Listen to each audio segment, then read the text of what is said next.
Please मेरे channel को subscribe कर दीजिए और बेल आइकन प्रेस कर दीजिए। शुक्रिया। हज़रत इमाम हसन रज़ी अल्लाह ताला अन्हु फरमाते हैं, मैं खुद को बिल्कुल अल्लाह ताला पर छोड़ता हूँ। मैं किसी ऐसी बात की तमन्ना ही नहीं करता जो इस हालत के खिलाफ हो जो अल्लाह ताला मेरे लिए इख्तियार करता हो। मैं ऐसी जगह जा रहा हूँ जहाँ आपसे पहले कभी नहीं गया था, और मैं ऐसी मखलूक को देख रहा हूँ जिसे मैंने पहले कभी नहीं देखा था। तुम्हें अपने अंदरूनी इसरार का महफूज रखना लाजमी है, इसलिए कि अल्लाह ताला ज़मीरों के राज का जानने वाला है।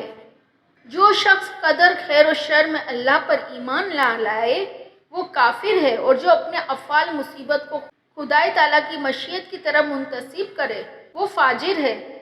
अपनी तारीफ ज़्यादा करना हलाकत का बाइस है। तुम्हारी उम्र बराबर घटती जा रही है। जो कुछ तुम्हारे हाथ में है इससे किसी की मदद कर जाओ। मोमिन वो है जो ज़ात आखिरत मुहैया करे, और काफिर वो है जो दुनिया के मज़े उड़ाने में मशगूल हो।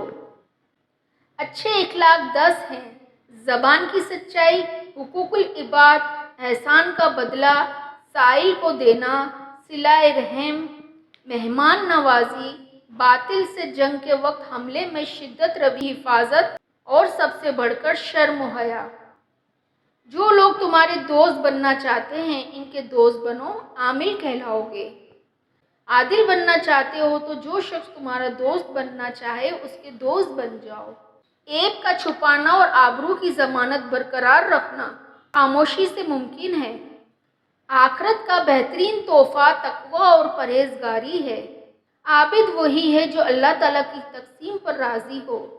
हिर्स से आदमी मुसीबतों में फंस जाता है, तकब्बुर से दीन और ईमान जाता है। चुनांचे शैतान तकब्बुर की वजह से मरदूद और मलून हुआ।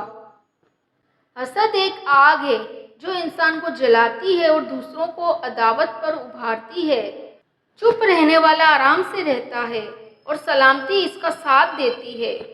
जिसके पास अक्ल नहीं इसके पास अदब नहीं, जिसके पास हिम्मत नहीं इसके पास कामयाबी नहीं, और जिसके पास दीन नहीं उसके पास हया नहीं।